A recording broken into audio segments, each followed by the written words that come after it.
नमस्कार, जय श्री राम। हमारे साथ है आदरणीय भाऊ तोरसेकर सर। नमस्कार। आप लोग तो जानते ही हैं, प्रतिपक्ष को सुनते ही हैं मराठी में, लेकिन आज मेरे चैनल पे आपको हिंदी में भी सुनने को मिलेगा। महाराष्ट्र पर बहुत चर्चा हुई, इससे पहले हरियाणा के रिजल्ट पर चर्चा हुई, लेकिन वो कारण क्या है कि बीजेपी को अचानक से जो उनके कार्यकर्ताओं के हौसले गिर गए थे, जो कार्यकर्ता लोकसभा चुनाव के बाद बिल्कुल हारा महसूस कर रहा था, उसके कंधे झुक गए थे, और सोशल मीडिया पर भी जो राष्ट्रवादी इन्फ्लुएंसर्स थे उनके भी चेहरे लटक गए थे।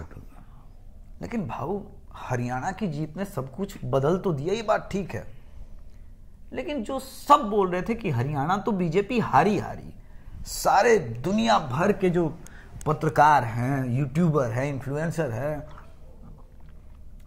अशोक वानखेड़े जैसे तुर्रम खान जो अपने आप को कहते हैं, वो सब तुम कह रहे थे भाई हमको विश्वास ही नहीं हो रहा है। कुछ लोग तो इस हद तक चले गए कि अरे बाप रे बाप, ईवीएम में केमिकल डाल दिया, क्या कर दिया पता नहीं।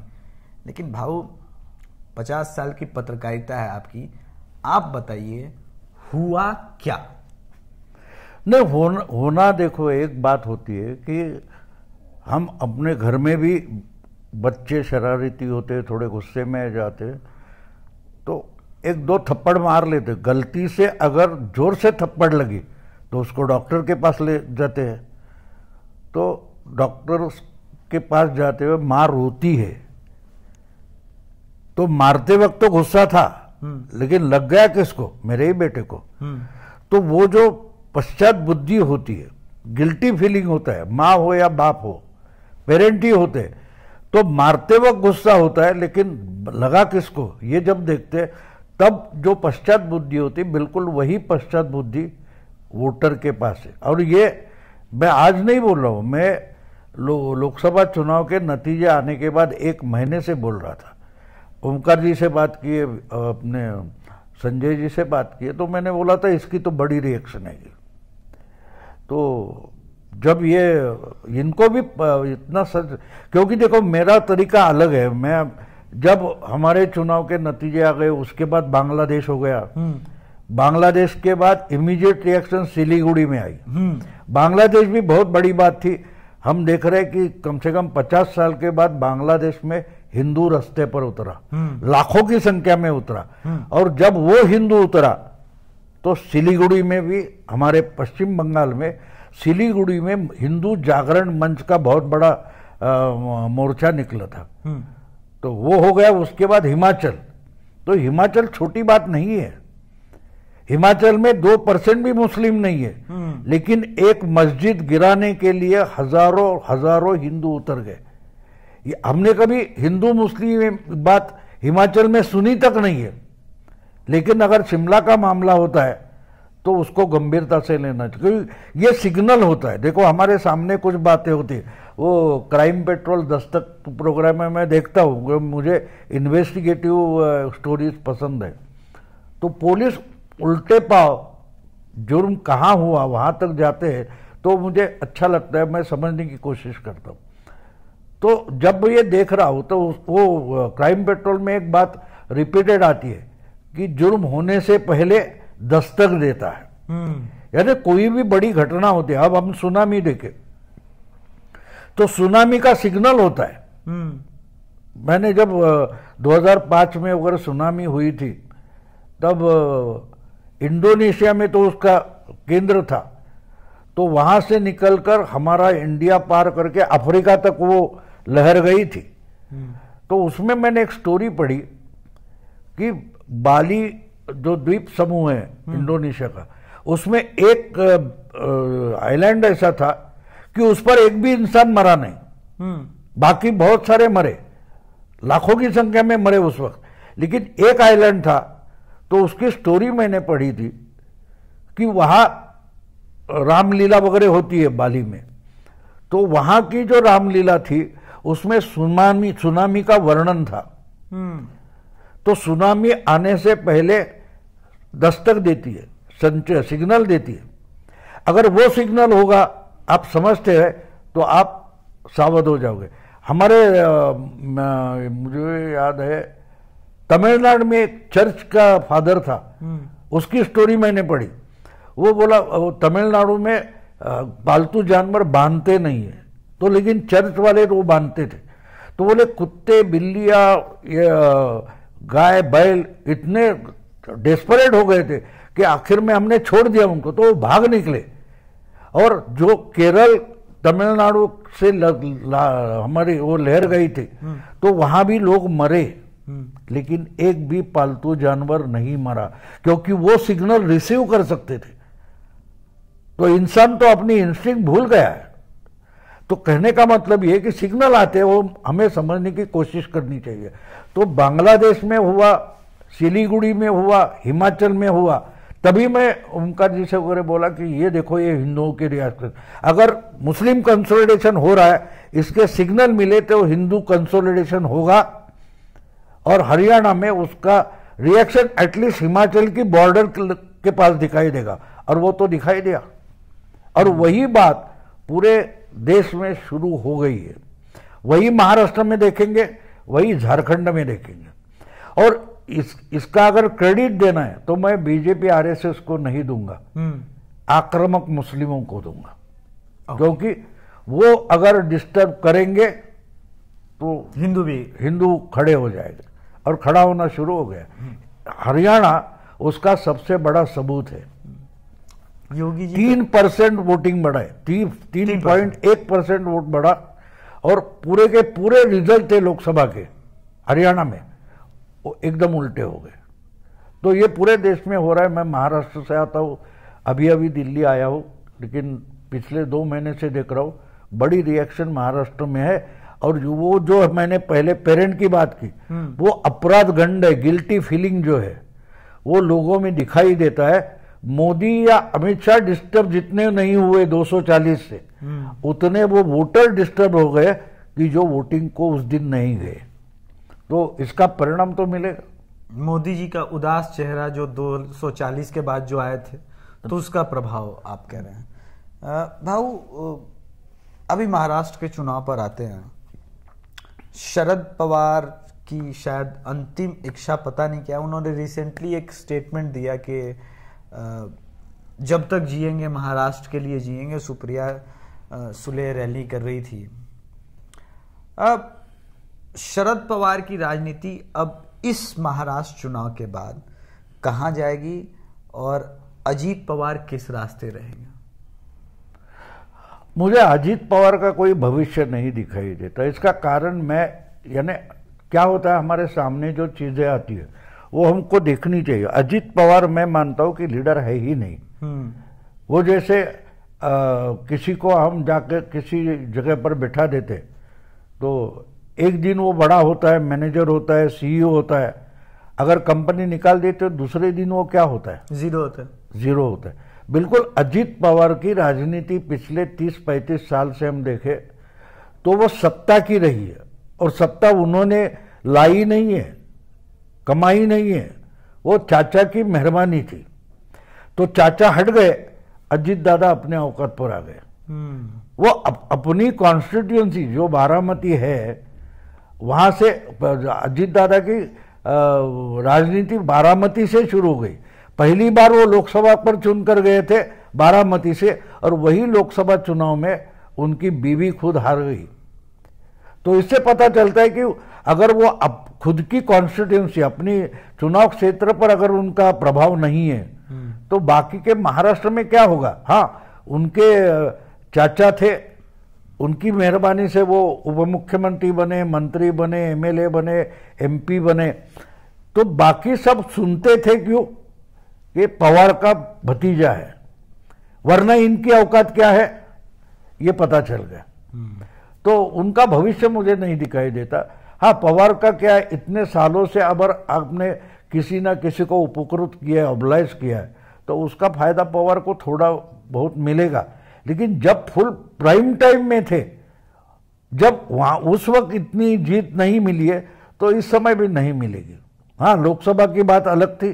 देखिए, लोकसभा में इस पार्टी को प्रधानमंत्री बनाना है, नहीं बनाना है, ये लोग मिलकर बनेंगे, इस ढंग से लोग सोचते। लेकिन अब प्रधानमंत्री बनाना नहीं है, मुख्यमंत्री बनाना है, और इसलिए पैन महाराष्ट्र चेहरा कौन है वो देखा जाएगा।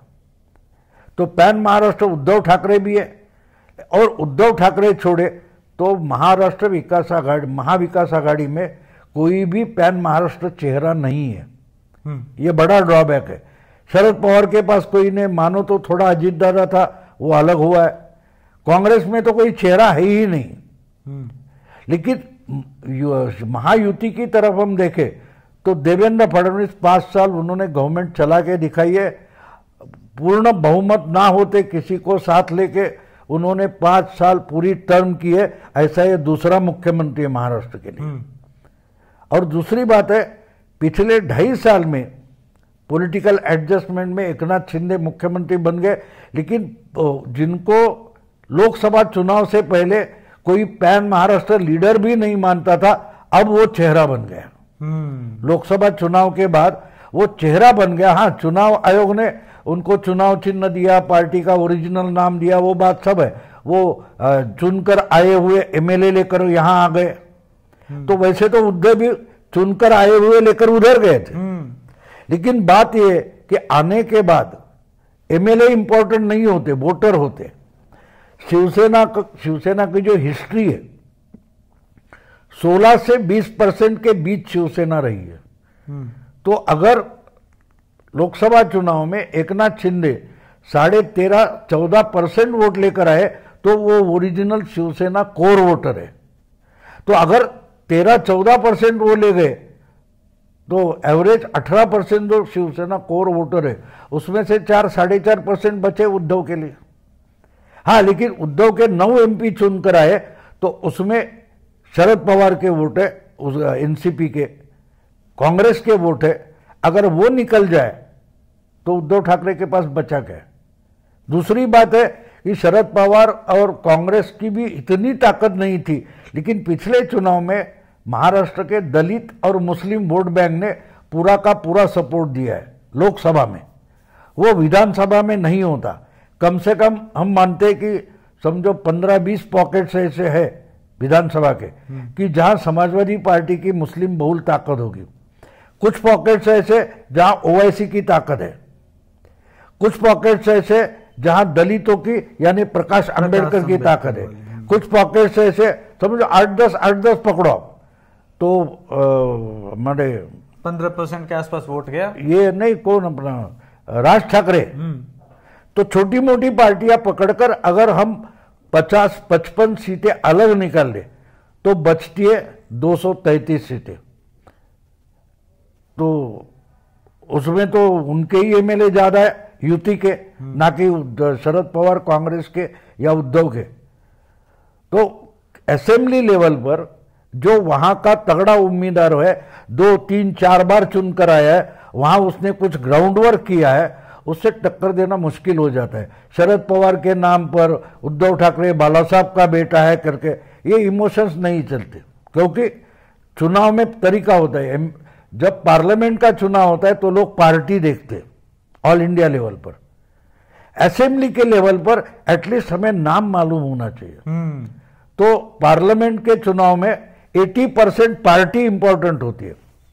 असेंबली चुनाव में 40 से 50% व्यक्ति उम्मीदवार और 40-50% पार्टी का मामला होता है और उम्मीदवार का 50-50। कारपोरेशन लेवल पर व्यक्ति जो होता है वहां चुनकर आने वाला, हमको नाके पर वो दिखना चाहिए। कारपोरेशन पार्षद जो होता है वो हमको एक दिन नहीं तो दूसरे दिन तो कहीं ना कहीं दिखना चाहिए हमारे मोहल्ले में। तो 70% व्यक्ति हो जाता है, 30% पार्टी बन जाती है। तो असेंबली को हम देखें तो कांग्रेस, उद्धव या शरद पवार के पास पर्सन नहीं है, कैंडिडेट नहीं है जो युति के पास है। तो ये जो फर्क होता है वो फर्क चुनाव में दिखाई देगा। बाबू, अब थोड़ा उद्धव ठाकरे के बारे में बात करें। 124 सीट का बंटवारा हुआ था, 124 के आसपास का बंटवारा हुआ था। तो 124 सीट पे जब उद्धव ठाकरे को लड़ने दिया गया तो संजय राउत ने बोला कि बीजेपी ने हमारा अपमान किया। अभी 85 सीट 85 सीट पे तीनों लड़ रहे हैं। ये कौन सा थिंक टैंक है जो 124 से 185 पर लेके आया और उनको लगता है कि सम्मान है, और ये अब 185 कहाँ जाके रुकेगा? कहीं ऐसा ना हो कि 20-25 सीट तक भी उद्धव ठाकरे पहुंचे तो उनका पॉलिटिकल फ्यूचर कहाँ जाएगा? उद्धव का कोई पॉलिटिकल फीचर है भी नहीं। मैंने लोकसभा चुनाव के पहले मैंने वीडियो बनाया था, उसमें बोला था कि दिखने में 3-6 पार्टियां बड़ी है, लेकिन उसमें की 2 पार्टियां लोकसभा विधानसभा के बाद अस्त हो जाएगा उनका। तो एक तो हम अजीत दादा देख रहे हैं लोकसभा में, उनका सिर्फ एक एमपी चुन कर आया, और वो एमपी भी सुनील तटकरे जो है उसका पर्सनल ग्राउंड है, पार्टी का नहीं है। उसके कारण कोंकण में हमको एनसीपी दिखाई देती है, वरना एनसीपी कोंकण में नहीं थी। मुंबई और कोंकण में एनसीपी बिल्कुल नहीं है, बिल्कुल नहीं है। तो ये उसका गढ़ था जो एक भी चुनकर आया, और अजीत दादा के जो गढ़ माना जाता था एनसीपी शरद पवार का जो गढ़, उधर कहीं भी सेंधमारी नहीं हो सकी। तो अजीत दादा की पार्टी खत्म हो गई है। मेरा ख्याल है कि विधानसभा के बाद one of the party, Uddhav की party one of the party हो जाएगी, जो ये 1, 2, 3, 4, 5 5वें या नंबर पर आएंगे या 6ठे नंबर पर आएंगे। मुझे नहीं लगता वो 1, 2 छोड़ो, 3रे नंबर पर भी उद्धव की पार्टी नहीं होगी, 6ठे नंबर पर होगी, 5वें होगी, ज्यादा से ज्यादा अच्छा किया तो भी 4थे नंबर पर होगी। तो उद्धव का कोई भविष्य नहीं है, और उद्धव पॉलिटिशियन भी नहीं है। मैं नहीं मानता उनको पॉलिटिशियन।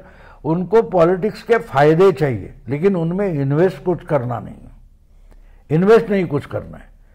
तो जो देखो जुआ भी होता है ना, तो जुए में हमको जेब से निकालकर कुछ लगाना पड़ता है। ये लेना पार्टी है, देना पार्टी है ही नहीं। तो जुआ खेल के भी नहीं जीत पाएंगे। हाँ, वो अभी जो लोकसभा इंडिया अलायंस वगैरह वगैरह था, उसका फायदा उनको मिला, बीजेपी के उदासीनता का फायदा मिला, मुस्लिम कंसोलिडेशन का फायदा मिला। लेकिन ये फायदा कैसे होता है वो भी, अगर छोटा मोटा बिजनेस करने वाले आप जो सुन रहे, उसमें कोई छोटा मोटा बिजनेस करते तो आपको बैंक से लोन लेना है, तो बैंक बोलेगी आपके पास डिपॉजिट क्या है, तो आप दोस्तों के पास, रिश्तेदारों के पास कुछ 1,50,000 1.5 लाख लाके अपने खाते में डाल देते हो, दिखाते हो तो मेरे पास 5 लाख का डिपॉजिट है। अब लोन सैंक्शन हो गया तो जिनके पास से लिया उनका तो वापस चला जाता है, तो आपका खुद का कितना बचा? 50-75 हजार। तो उद्धव की सिचुएशन वो है, वो तो रहेगा नहीं। और अगर उस समय वोटिंग के समय आपका जो वोटर है वो सोचेगा कि अरे इससे पहले तो एकनाथ लेकर गया और एकनाथ कोई बुरा काम नहीं कर रहा है, ठीक है, उद्धव से अच्छा भी नहीं मान लेते। लेकिन जो इंसान लोकसभा चुनाव तक शिवसेना का एक लीडर था, आज शिवसेना का बड़ा लीडर बन गया, पैन महाराष्ट्र लीडर बन गया। जो मुख्यमंत्री होने तक सिर्फ ठाणे का लीडर था, ठाणे डिस्ट्रिक्ट के बाहर एकनाथ शिंदे का कोई चेहरा नहीं था, वो पिछले 2.5 साल में पूरे महाराष्ट्र का चेहरा बन गया। उद्धव का इस कारण उद्धव का मुखौटा उतर गया है। भाऊ, लास्ट क्वेश्चन, लोकसभा चुनाव में एकनाथ शिंदे उतने बड़े फोर्स नहीं थे, लेकिन पिछले 4-5 महीने में, स्पेशली 4-5 महीने में एकनाथ शिंदे ने अपने आप को न केवल पैन महाराष्ट्र अपने आप को स्टैब्लिश किया, बल्कि गौ माता को भी राज्य माता घोषित कराया, वहां पे शंकराचार्य आए, उनको आशीर्वाद दिया, एक उसका मैसेज गया हिंदुओं के बीच कि ये हमारा नेता है। बिल्कुल। ये जो मराठा आंदोलन चल रहा है, क्या मराठा आंदोलन का इफेक्ट समाप्त करके एकनाथ शिंदे अब उस लीग में जाएंगे कि वो एकमात्र मराठाओं के बड़े लीडर के रूप में पैन महाराष्ट्र एस्टैब्लिश होने जा रहे हैं? लास्ट नहीं, तो वो तो देखो, वो तो मराठाओं के नेता थे नहीं, यानी है मराठा, हाँ, लेकिन सिर्फ जैसे शरद पवार को स्ट्रांग मराठा, ये मराठा, वो मराठा, वैसे एकनाथ शिंदे नहीं थे। एकनाथ शिंदे शिवसेना के नेता थे और शिवसेना ये ऐसी पार्टी है कि जाति उपजाति के परे जाकर उन्होंने पार्टी बनाई। बाला साहब ने, बाला साहब के हमने शुरू से शिवसेना देखी है, इसलिए मुझे मालूम है कि शिवसेना ऐसी पार्टी नहीं थी। देखो एक समय था, कांग्रेस तो छोड़ दो, लेकिन अपोजिशन पार्टी में भी कोई बीजेपी की बात ले लो, बीजेपी भी कोई ब्राह्मण को मुख्यमंत्री बनाने की सोचती तक नहीं थी। बिल्कुल बिल्कुल। ऐसे वक्त में ओबीसी का बड़ा संगठन खड़ा करके उसके साथ मराठा आए और उनकी ताकत पर बाला साहब ने मनोहर जोशी नाम के एक ब्राह्मण को मुख्यमंत्री बनाया। तो आप शिवसेना समझ सकते हो, शिवसेना वगैरह जाति के परे है, बिल्कुल जाति के परे।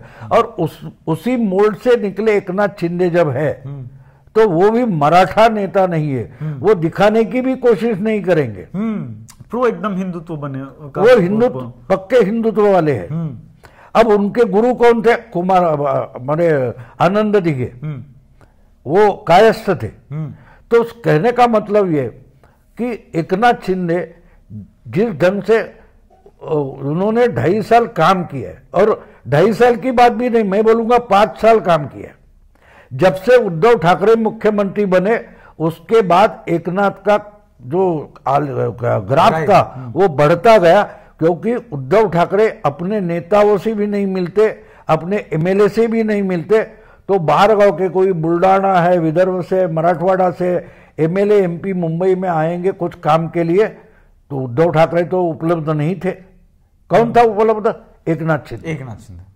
तो इसी कारण 40 एमएलए उनके साथ गए, तो पैसा देने से नहीं गए, और इसीलिए तो अभी भी चुनाव होने तक 2.5 साल के बाद भी टिके हुए, क्योंकि उनको मालूम है जब हमारे पार्टी का टॉप मोस्ट लीडर हमसे मिलता भी नहीं था, उस वक्त जो मदद चाहिए जितनी छोटी मोटी होगी, लेकिन ये देता था, ये मिलता था। अब इस साल की बात कर रहा हूं, मैं गया था मुख्यमंत्री निवास पर, हजारों लोग मुख्यमंत्री निवास आ रहे थे, कॉमन मैन, रास्ते पर का इंसान। तो मैंने एकनाथ से मिला था, तो मैंने पूछा कि आपने तो ये पब्लिक गणपति, सार्वजनिक गणपति बना दिया, तो बोले ये निवास किसका है? मेरा है, ये मुख्यमंत्री का है, ये जनता का है। तो पहली बार इस साल मुख्यमंत्री निवास का गणपति ये आम जनता का गणपति था, कोई भी आता था प्रसाद दर्शन लेकर, प्रसाद लेकर जाता था। तो पहली बार ये ऐसा मुख्यमंत्री है कि हजारों लाखों लोग मुख्यमंत्री निवास में गणपति देखने गए थे। हमारे यहाँ एक परंपरा है महाराष्ट्र में, मेरे घर में आता है, अभिषेक के घर में आता है, तो हम एक दूसरे को निमंत्रण देते, हमारे घर गणपति आ जाइए, प्रसाद लेने आ जाइए। ये मुझे बुलाएगा, मैं उसे बुलाऊंगा। तो मुख्यमंत्री अगर आम आदमी को बोलता है कि आ जाओ, हमारे यहाँ गणपति है, आ जाओ, और मुझे लगता है कि 60 साल में महाराष्ट्र के मुख्यमंत्री के घर में गणपति तो आए होंगे, लेकिन गणपति देखने कोई नहीं गया दर्शन प्रसाद के लिए। इतने लोग इकट्ठा करे तो भी इस साल ज्यादा आए थे। तो आप समझ सकते हो कि किस ढंग से एकनाथ शिंदे लोगों से खुद को जोड़ लेते। तो ये सब थे, लाडली बहना है, बहुत सारी योजनाएं, योजनाओं का फायदा लोग लेते, लेकिन वोट नहीं, लोग आस्था से वोट देते। करिए, हाथ जोड़कर आया गणपति देखने, तो हाथ जोड़ा मेरे सामने कम से कम। उद्धव के पास आप जाओगे तो आपको कॉलोनी में एक बंगला है, कलानगर के मातोश्री बंगला जो है वो लास्ट में है, वो आपको समझो एक कुछ 100 कदम 150 कदम चलने पड़ते कलानगर के गेट से। कलानगर के गेट से ही आपको अंदर कोई नहीं छोड़ेगा। हाँ, कोई नहीं छोड़ेगा। तो और ये मुख्यमंत्री है, इतनी सिक्योरिटी है, फिर भी उसके घर तक आप पहुंचते हो। और जब जो मुख्यमंत्री रहा भी नहीं, तो ये 5 साल जो अब शिवसेना के छोटे मोटे कार्यकर्ता है, उनसे लेकर अब पब्लिक तक एकनाथ शिंदे जिस ढंग से गया है, वो तो पैन महाराष्ट्र बन गया। तो उसका फायदा उसे मिलेगा। वो लाडली बहना मैं मानता हूं 15-20% होगी। 80% आस्था है। अब देखो, एक हमारे यहाँ पहाड़ी पर बड़ी बारिश हो गई, घर ढह गए थे, जमीन के नीचे गाड़ दिए गए बारिश में। ये इंसान ये पहाड़ चढ़कर गया, और वो चढ़ते चढ़ते हमारे फायर ब्रिगेड का एक अधिकारी था, वो चढ़ते चढ़ते हार्ट अटैक आकर मर गया। लेकिन चीफ मिनिस्टर भीगते भीगते ऊपर गया। उनसे पूछताछ की, भाई क्या तकलीफ है, क्या कर सकते हैं? तो अपने घर में बैठकर भी एक ना मिलने वाला मुख्यमंत्री लोगों ने देखा, और ये घर तक पहुंचा, बुरी हालत में भी पहुंचा, तो उसका इम्पैक्ट बहुत होता है।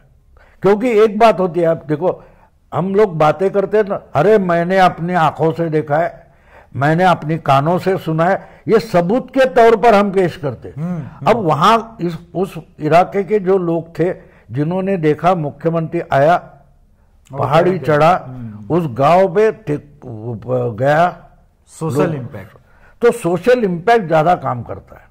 और वो लोकल लेवल, एमएलए भी लोकल लेवल की इलेक्शन होती है, तो उसमें वो ज्यादा इम्पैक्ट करेगा।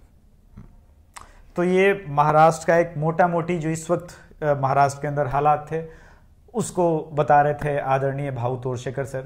एक बार फिर से दर्शकों, आप उसके लिए जुड़े, प्लीज डू सब्सक्राइब। अगर मराठी में आप देखते हैं तो ऑलरेडी आपने, मेरा भी हिंदी चैनल है मैंने प्रतिवाद अलग किया है अभी मराठी से। वो बहुत दबाव के बाद। दर्शकों, मैं एक बात बताऊं, I was one of them जो लगातार बोलता था कि भाऊ, हम जैसे लोग भी हैं जो हिंदी में आपको सुनना चाहते हैं, और मैं, आप लोगों को पता है कि ऐसे चरण स्पर्श करके भाऊ के साथ जो है ना, थोड़ा भाऊ का आशीर्वाद मेरे ऊपर है, तो इतना लिबर्टी ले लेता हूं मैं। और फाइनली प्रतिवाद भाऊ ने शुरू किया हम सबको सुन करके। भाऊ, लेकिन एक चीज है, प्रतिवाद में अभी भी थोड़ा एपिसोड कम आता है, उसको बैलेंस रखना पड़ेगा, थोड़ा बैलेंस करना। अभी इलेक्शन के कारण मेरे बहुत जगह लेक्चर व्याख्यान वगैरह होते थे, तो उतना टाइम नहीं मिलता था जी। एक बार इलेक्शन खत्म हो जाएगा तो फुल टाइम यूट्यूब के लिए दे सकते हैं। ओके। दिसंबर के बाद जरा जोर से शुरू होगा। ठीक है, तो दर्शकों, प्लीज डू सब्सक्राइब प्रतिवाद, प्रतिपक्ष और अभिषेक तिवारी शो। प्रणाम, नमस्कार, जय श्री राम, चरण स्पर्श।